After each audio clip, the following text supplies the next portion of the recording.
This is not good. Police कहाँ है? Police जिंदा है क्या नहीं है? हम लोग क्या मीटिंग कर रहे, नजदीक क्या है, तुम रिकॉर्ड लगाने को देते हैं? ये क्या पुलिस है? ऐसा मत करो, हमारा भी वक्त आएगा। वक्त के लिहाज से चलो, ये इलेक्शन है, किसका घर का नहीं है। जय जगन्नाथ। मैं ओडिशा के महान नायक उत्कलमणि गोपबंधु दास जी, बैरिस्टर मधुसूदन दास जी और सभी स्वाधीनता सेनानियों को श्रद्धांजलि देता हूं। आदिवासी नायकों को श्रद्धांजलि देता हूं, जिन्होंने अपना त्याग और बलिदान इस ओडिशा के लिए दिया और आजादी के लिए दिया। पूरे देश में कंधमाल की पहचान सबसे सांप्रदायिक सद्भाव, ये पूरे देश में सभी धर्मों के लोगों का यहाँ एक मिलन है। केवल बीजेपी ऐसी पार्टी है जिसने यहाँ के सामाजिक ताने बाने को बर्बाद किया और अब वो 2007 के कंधमाल दंगों में नाम पर वोट मांग रही है। ये हमेशा बीजेपी वाले यही काम करते हैं। देश का तो उद्धार करते नहीं, गरीबों के तरफ देखते नहीं, उनके लिए लड़ते नहीं, लेकिन सबको भड़काते हैं और देश में, समाज में फूट डालने की कोशिश करते हैं। इस आदिवासी जिले में रेल कनेक्टिविटी अभी नहीं है। मौजूदा रेल मंत्री बीजेपी की मिली भगत से बने हैं। जो रेल मंत्री यहां से राज्यसभा मेंबर बनता है, वो कम से कम रेल कनेक्टिविटी तो करना चाहिए।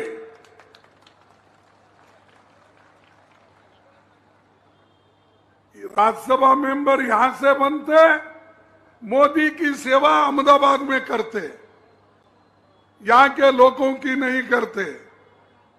और ये हमारे पटनायक साहब चीफ मिनिस्टर को भी मालूम होना चाहिए, जो सीट आपने दान में दे रहे हैं उसका फायदा तो होना चाहिए ना। लेकिन आप इन लोगों के लिए, इस जिले के लिए रेलवे भी नहीं ला सकते जो रेल मंत्री है। कंधमाल देश में हल्दी उत्पादन में बहुत आगे है। यहाँ की हल्दी को जीआई टैग मिला, लेकिन बीजेपी ने हल्दी को एमएसपी नहीं दिया। मिनिमम सपोर्ट प्राइस जो देना है वो नहीं दिया। आज भी किसान यहाँ परेशान है। अपनी फसल के लिए सही मार्केट नहीं मिलती। बीजेडी सरकार का वायदा था कि राज्य में सभी 314 ब्लॉकों में कोल्ड स्टोरेज सुविधा मिलेगी, लेकिन 20 साल बाद भी वो वायदा पूरा नहीं हुआ। कोल्ड स्टोरेज बढ़ाने का वायदा किधर गया? कौन है भाई वो? नहीं, अब मीटिंग चल रही है, बीजेपी वाले यहां बोले तो कैसा? कल के दिन उनके मीटिंग में भी हम लोग ऐसा ही करना पड़ता। हाँ, this is not good. Police कहाँ है? पुलिस जिंदा है क्या नहीं है? हम लोग क्या मीटिंग कर रहे, नजदीक क्या है, तुम रिकॉर्ड लगाने को देते हैं? ये क्या पुलिस है? ऐसा मत करो, हमारा भी वक्त आएगा।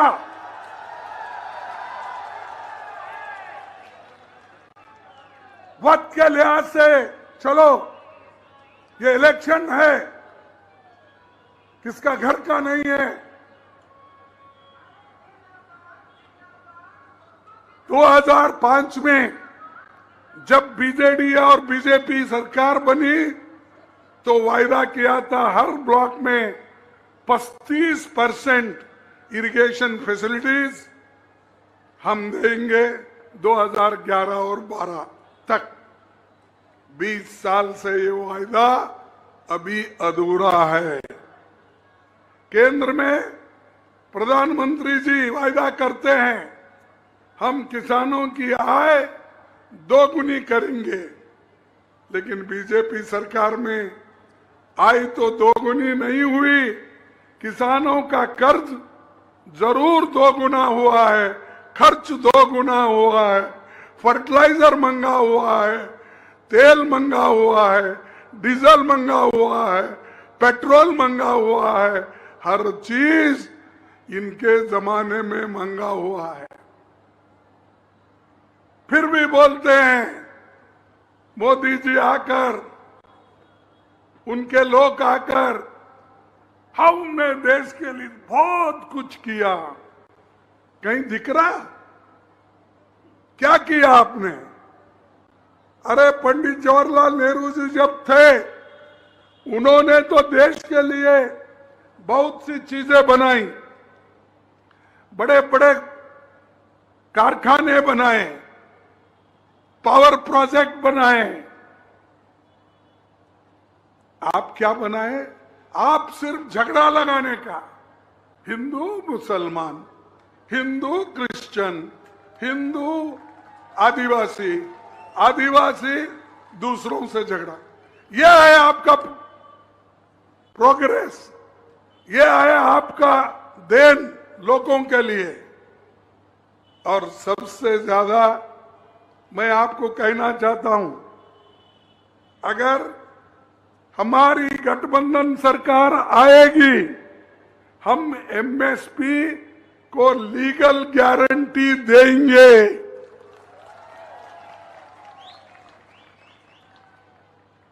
किसानों के लिए कर्ज माफ करेंगे। हमने यूपीए सरकार में 72,000 करोड़ रुपए किसानों का कर्ज माफ किया था जब सोनिया गांधी और मनमोहन सिंह थे। खेती को जीएसटी मुक्त कर देंगे, ट्रैक्टर को जीएसटी, फर्टिलाइजर पे जीएसटी, डीजल जो किसानों को होना उस पे जीएसटी, हर चीज आज महंगी कर दिए। किसानों के जगह अगर आप होते तो ये सब करते हैं। आपने अमीरों का कर्ज माफ किया, 16 लाख करोड़ अमीरों का कर्ज माफ किया, गरीबों का 10 पैसे भी माफ नहीं किया तुम।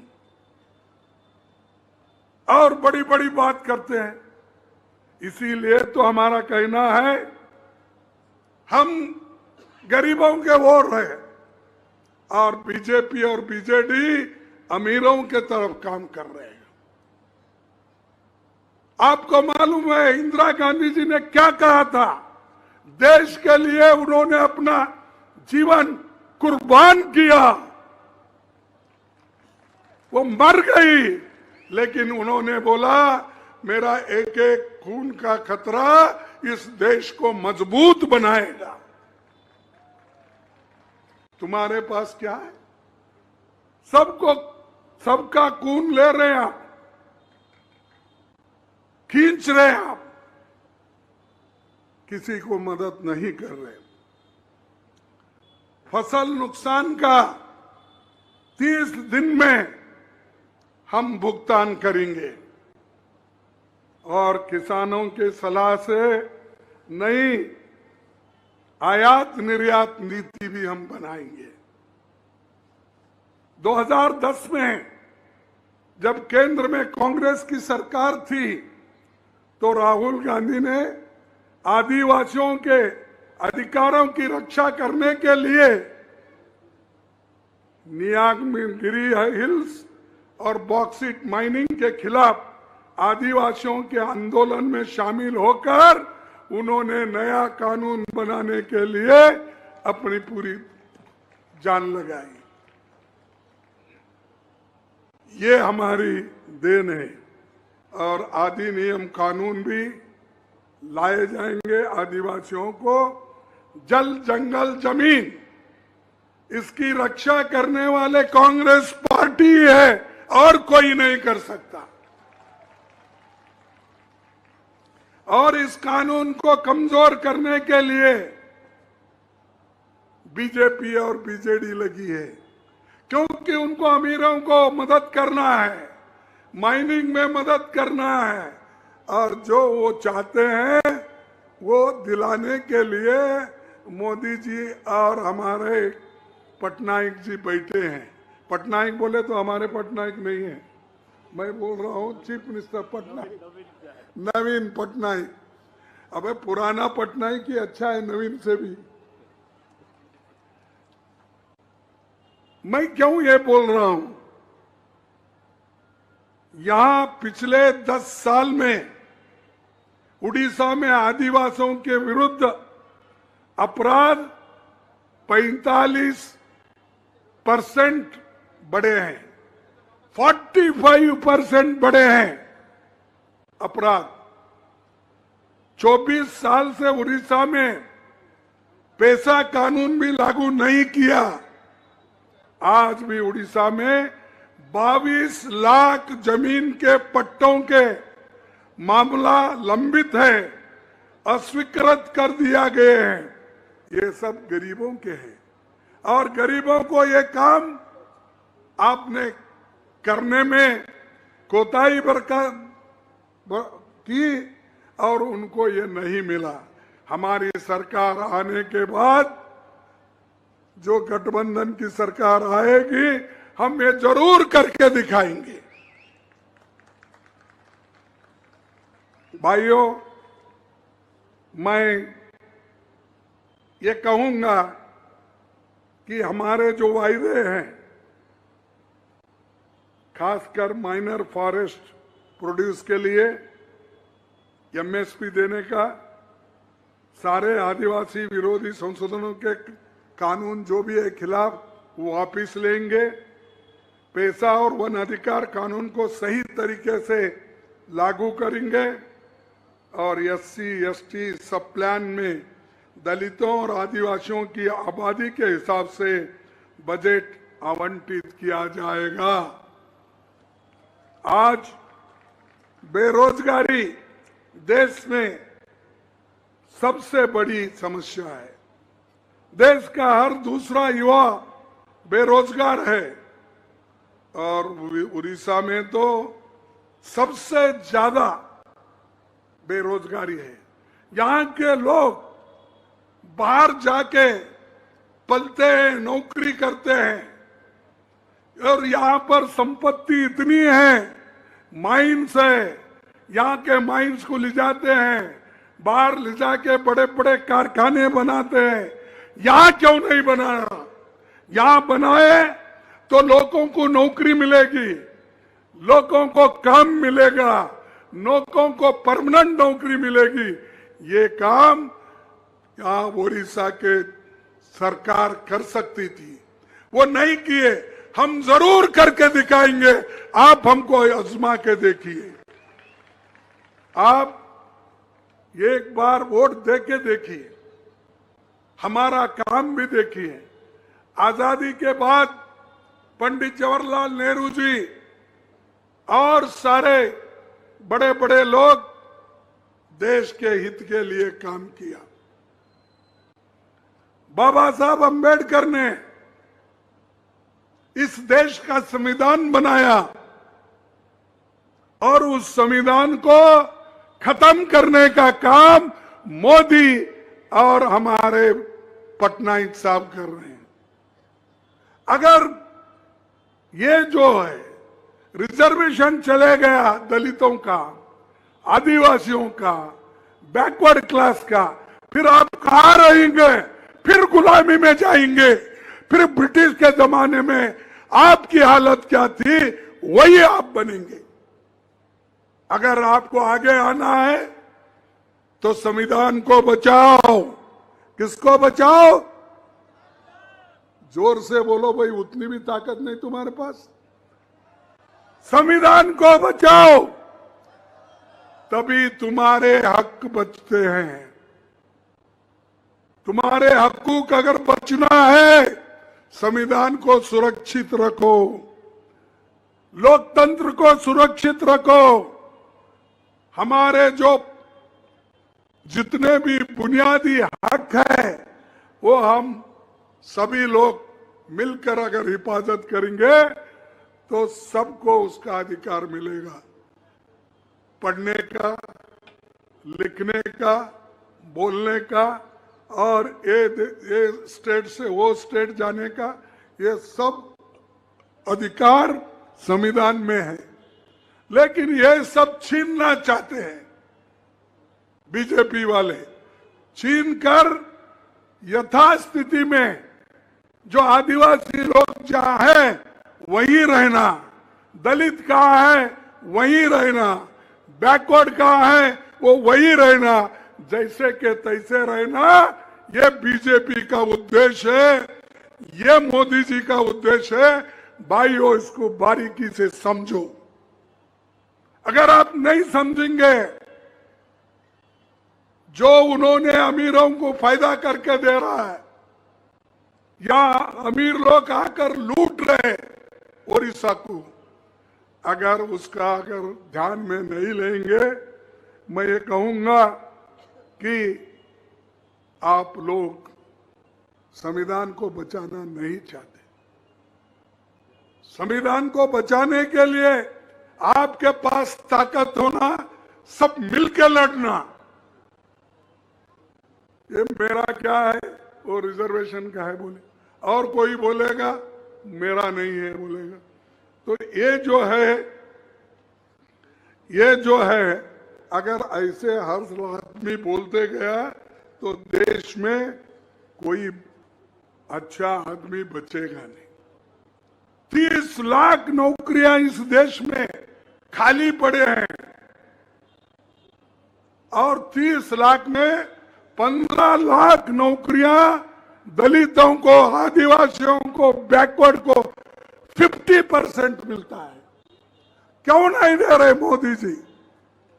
क्योंकि ये गरीबों के लिए जाएगा, ये परमानेंट नौकरी होगी और परमानेंट नौकरी मोदी जी और बीजेपी देना नहीं चाहते और उनको सपोर्ट करने वाले नवीन पटनायक की मंशा भी वही है।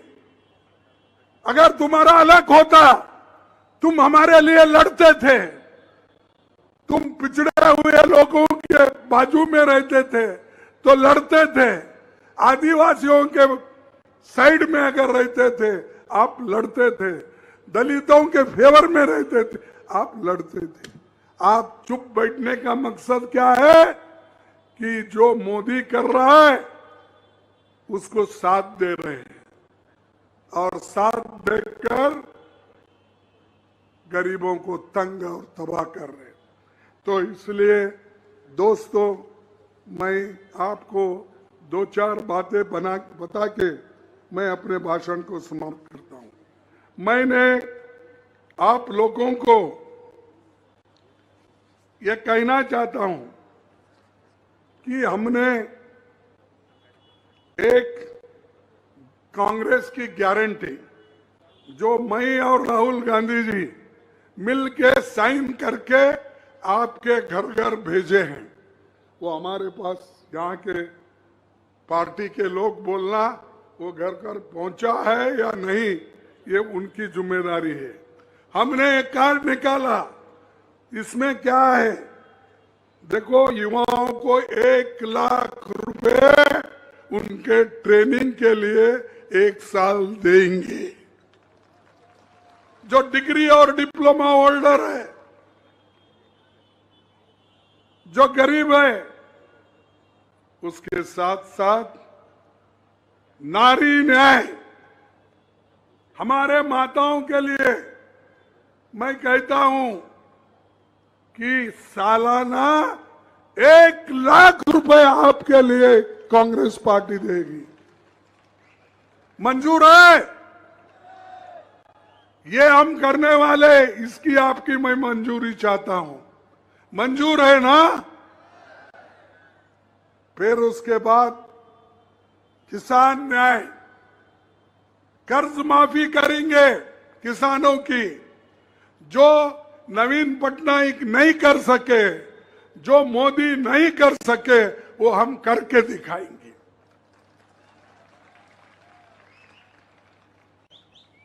नरेगा का काम हमने लाया, गरीबों के लिए काम दिया। सोनिया गांधी जी ने एक कानून लाया और ये नरेगा में अब 250-300 के अंदर मिलता था। अब हम प्रतिदिन नरेगा में 400 रुपए देंगे, 400 रुपए प्रतिदिन। और गिनती करो, जो जातीय जनगणना करके हम गरीबों के लिए अपना मदद करेंगे। और उसमें बहुत कमजोर लोग जो है, जिनके घर में कुछ भी नहीं है, जिनके पास विद्या नहीं है, जिनके पास खाने के लिए अनाज नहीं है, ये इन लोगों को आर्थिक दृष्टि से हम पूरा मजबूत करेंगे। और यही कांग्रेस का इरादा है, यही राहुल गांधी का इरादा है, यही मेरा इरादा है गरीब लोगों के।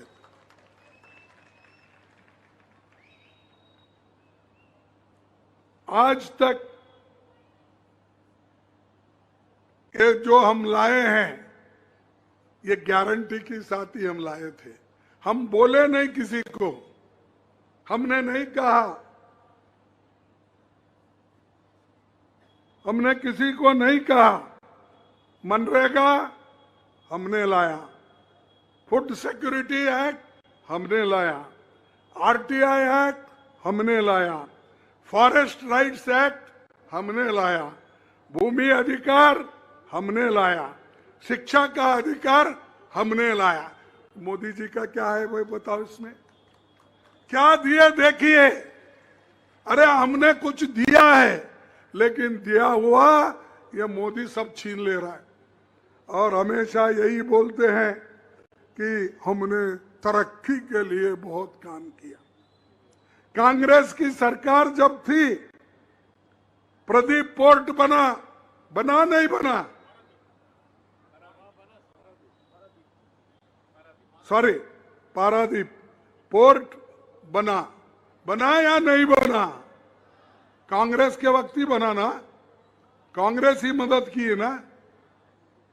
उसके बाद रूरकेला स्टील प्लांट किसने किया? कांग्रेस ने ही किया। हीराकुंड डैम किसने किया? कांग्रेस ने किया।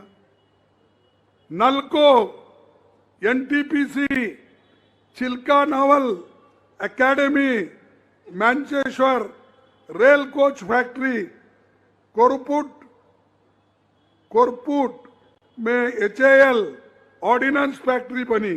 कांग्रेस राज्य में कलहंडी, बलनगिर और कोरापुट के जिलों के कायाकल्प की योजना सरकार ने की। ये काम हमने किया, हम बता सकते हैं। मोदी जी तुम्हारा काम कहां है, जरा बताओ। किसको दिखता है आंखों को? मारो तोड़ो खत्म करो। कांग्रेस वाले अगर हुकूमत में आएंगे, अगर वो उनकी सरकार आएगी, तो क्या बोलते हैं वो कहते हैं अगर गरीबों के पास 2 एकड़ जमीन है तो 1 एकड़ छीन के वो दूसरों को देंगे। 2 भैंस है, 1 भैंस दूसरों को देंगे। ये बात एक प्राइम मिनिस्टर बोलते हैं, तो आप सोचिए इनकी मानसिकता कैसी है। तो इसलिए मैं ज्यादा वक्त नहीं लेना चाहता क्योंकि हमको आगे जाना है। मैं थोड़ा लेट से भी आया, आप माफ़ी चाहता हूँ। फिर मैं आपसे यही गुजारिश करूँगा, घर घर जाओ, वोट डालो, लोगों को समझाओ। अगर इस वक्त नहीं समझाएंगे तुम्हारा संविधान इस देश में नहीं रहेगा, मोदी इसको बर्बाद कर देगा। लोकतंत्र नहीं बचेगा अगर आप होशियार नहीं होते। सबसे ज्यादा फायदेमंद सबसे ज्यादा किसके लिए है? जो गरीब तबके के लोग, आदिवासी है, दलित है, बैकवर्ड्स है, इनके लिए ज्यादा है। दूसरों के लिए भी है, क्योंकि फंडामेंटल राइट्स, बुनियादी हकूक के लिए तुम्हारे लिए भी फायदा है। संविधान है तो आप बोल सकते हैं, संविधान है तो आप लिख सकते हैं, संविधान है तो पेपर निकल सकता है, संविधान है तो टीवी चलती है। इन सब को बंद करने की चाबी वो ढूंढ रहे हैं, वो 2024 में। लेकिन लोग मजबूत है, कभी भी उनका मंशा पूरा नहीं होगा। और जो हमारी गठबंधन है, ऑल पार्टी मिलके जो पूरे हिंदुस्तान में हम काम कर रहे हैं, हम जरूर जीत के आएंगे। बीजेपी इसमें फेल हो जाएगी। वो बोगस स्लोगन देते हैं, क्या देते? 400 पार। अरे कहां से आते भाई 400 पार? गनीमत है। मैं शुक्रगुजार हूं प्राइम मिनिस्टर का, 600 पार नहीं बोले, क्योंकि संविधान में और पार्लियामेंट में सीट है 543, 543, और ये 400 पार बोल रहे। मैं उसीलिए बोल रहा हूं, गनीमत है, उनको थोड़ा बुद्धि भगवान ने दिया, उसका इस्तेमाल करके उन्होंने 400 बोला, 600 नहीं बोला। तो इसलिए चलो मैं खत्म करता हूं। आप चिट्ठी पे चिट्ठी भेज रहे हैं, तो मैं आपसे फिर एक बार निवेदन करूंगा, हमारे जो कैंडिडेट है एमपी के, एमएलए के, इनको आप आशीर्वाद देना। देंगे ना? देंगे? जोर से बोलो, देंगे। इनको सबको चुन के लाओ, आपका रास्ता हम साफ करके देंगे। संविधान बचा के रहेंगे, डेमोक्रेसी को बचा के रहेंगे, आप और हम सुरक्षित रहेंगे। ये कहते हुए मेरे बातों को समाप्त करता हूं। जय हिंद। मैं एक स्लोगन देता हूं, आप उसको कहना चाहिए, मोदी हटाओ देश बचाओ। मोदी हटाओ, मोदी हटाओ, मोदी हटाओ, देश बचाओ। जय हिंद। अरे जोर से, मेरा जैसा आदमी 82 इयर्स हो गए, मैं बात कर रहा हूं, तुम्हारी आवाज निकल रही। हाँ, जय हिंद, जय हिंद, जय हिंद, जय हिंद। सबको धन्यवाद। और आप बहुत देर से यहाँ बैठे, मैं क्षमा चाहता हूँ। फिर एक बार आपको क्षमा मांग के मेरे भाषण को समाप्त करता हूँ। जय हिंद।